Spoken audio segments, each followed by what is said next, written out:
کرو اگر تم واقعی اللہ رب العزت کی عبادت کرتے ہو۔ اولاد کی تربیت کن بنیادوں پر ہونی چاہیے؟ قرآن کریم کی طرف آئیے، یا یحییٰ خذ الکتاب بقوہ وآتیناہ الحکم صبیا۔ ہم نے یحییٰ کو بچپن ہی میں وہ قابلیت عطا کی تھی، ہم نے یحییٰ کو بچپن ہی میں اس طرح کی اچھائیاں عطا کی تھی، وہ قوت فیصلہ یا وہ اچھی باتیں، وہ دانش کی باتیں، وہ حکمت کی باتیں ہم نے ان کو سکھا دی تھی۔ کوئی کہہ سکتا ہے یہ اللہ کا خاص فضل ہے، لیکن اس سے یہ بات تو ثابت ہوتی ہے بچپن ہی سے اچھائی کی باتیں اگر منتقل کی جائیں بچہ اسے قبول کرنے کے لیے تیار رہتا ہے۔ یہ چیز ثابت ہوتی ہے قرآن کریم کی اس آیت سے، اور یہ آیت ہم تمام کو دعوت دیتی ہے وَآتَيْنَاهُ الْحُكْمَ صَبِيًّا۔ بچپن ہی سے اپنی اولاد کی سچی تربیت کرنے والے بنیں، ان کے سامنے وہ اچھے واقعات رکھیں، ان کے سامنے وہ اچھائی کی باتیں رکھیں، ٹائم دینے والے بن جائیں، وقت دینے والے بن جائیں۔ دنیا بھر کی خرافات میں جو ہم نے اپنے اولاد کو بعض لوگوں نے جو ڈال رکھا ہے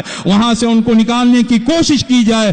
حضرت صلی اللہ علیہ وسلم کو اس قدر فکر رہتی تھی، اعدلوا بین اولادکم اتقوا اللہ واعدلوا فی اولادکم۔ حضرت صلی اللہ علیہ وسلم کا ارشاد ہے اپنی اولاد کے تعلق سے اللہ سے ڈرو اور اپنی اولاد کے تعلق سے انصاف سے کام لو۔ یہ کون سا انصاف ہے؟ اللہ تعالیٰ نے اولاد کی نعمت نصیب فرمائی اور ہم ان کو خدا نہ خواستہ جہنم کا کندہ بنانے پر تل جائیں۔ یہ اولاد کے ساتھ ہماری انتہا درجے کا ظلم اور ہماری طرف سے انتہا درجے کا تشدد سمجھا جائے گا۔ اپنی ایک ایک اولاد کو جو ہمارے لیے پھول کے مانند ہیں ان کو واقعی جنت کا پھول بنانے کی کوشش کریں۔ یہاں جس طرح جتنی تعداد ہونی چاہیے اتنی تعداد ہے نہیں، قلت تعداد کے تعلق سے فکر کی ضرورت نہیں، لیکن بات پہنچائی جائے کہ اللہ تعالیٰ نے جو ذمہ داریاں عطا کی ہیں ہم تہجد گزار بن جائیں، بہت مبارک، ہم اللہ کے مقرب ترین بندے بن جائیں، مبارک، لیکن یہ ہماری ذمہ داری۔ یا ایھا الذین آمنوا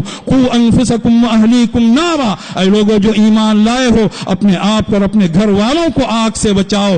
گھر والوں میں اس کی اولاد بدرجہ اولا شامل ہے۔ آگ سے بچانے کا انتظام کرنا والدین پر فرض، نمازوں کے تعلق سے ان کو تلقین کرنا، ان کو تعلیم دینا، جس طرح مروا اولادکم آیا ہے اسی طرح علموا اولادکم بالصلاح آیا ہے۔ نمازوں کے تعلق سے تلقین، 10 سال کی عمر کے بعد بھی نماز نہ پڑھنے پر اس کی کچھ تادیب کرنا، اس کی ہلکی پھلکی پٹائی کرنا، اس کا حکم نبی اکرم صلی اللہ علیہ وسلم نے دیا ہے۔ کیا ہم میں سے کوئی اس طرح کی چیزوں کو ایسی اہمیت دیتا ہے؟ اپنے دل پر ہاتھ رکھ کر بتایا جائے کہ کیا ہم اپنی اولاد کی تربیت کے تعلق سے اس طرح سنجیدہ ہوئے ہیں جس طرح اللہ کے رسول صلی اللہ علیہ وسلم نے ہمیں سنجیدہ بنانا چاہا، جس طرح اللہ کی کتاب پوری سنجیدگی کے ساتھ دعوت دیتی ہے۔ حضرت یحییٰ علیہ السلام کے بارے میں اللہ نے ارشاد فرمایا وَآتَيْنَاهُ الْحُكْمَ صَبِيًّا وَحَنَانًا مِّن لَّدُنَّا وَزَكَاةً وَحَنَانًا مِّن لَّدُنَّا وَزَكَاةً۔ ہم نے اپنی طرف سے نرمی، مودت، رحمت، مہربانی ان کو عطا فرمائی۔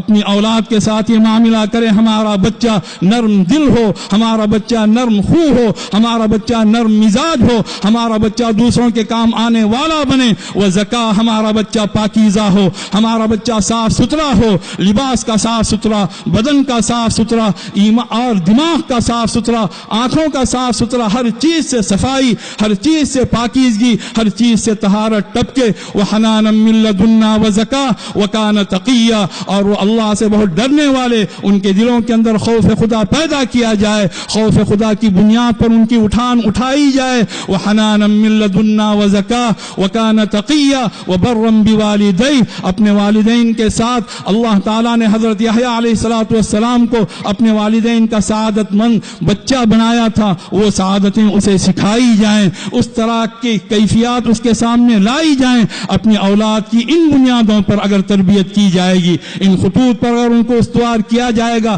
آج ہم جانتے ہیں کتنے ماں باپ ایسے ہیں جو یہ کہتے ہیں بچہ لڑ کر آ جائے، اس نے تمہیں گالی دی تو تمہیں جواب میں 1 کی 10 سنانا چاہیے تھا، اس نے تمہیں 1 مار ماری تمہیں 10 مار مارنی چاہیے تھی۔ اس طرح کی تربیت، اس کے اندر ایک تشدد کا مزاج، اس کے اندر ایک لڑنے کا مزاج، اس کے اندر فساد کا مزاج، اور یہ بھی بچوں کی لاڈ کے عنوان پر اور بچوں کے پیار کے عنوان پر اس طرح کی چیزیں جو کی جاتی ہیں، ہم اپنی اولاد کو تباہ کرنے والے سمجھے جائیں گے۔ وہ حنان ہو، وہ محبت ہو، وہ اچھا جذبہ ہو۔ اسلام کا تعارف ہی نبی اکرم صلی اللہ علیہ وسلم نے صبر و سماحت سے فرمایا، ایمان کا تعارف ہی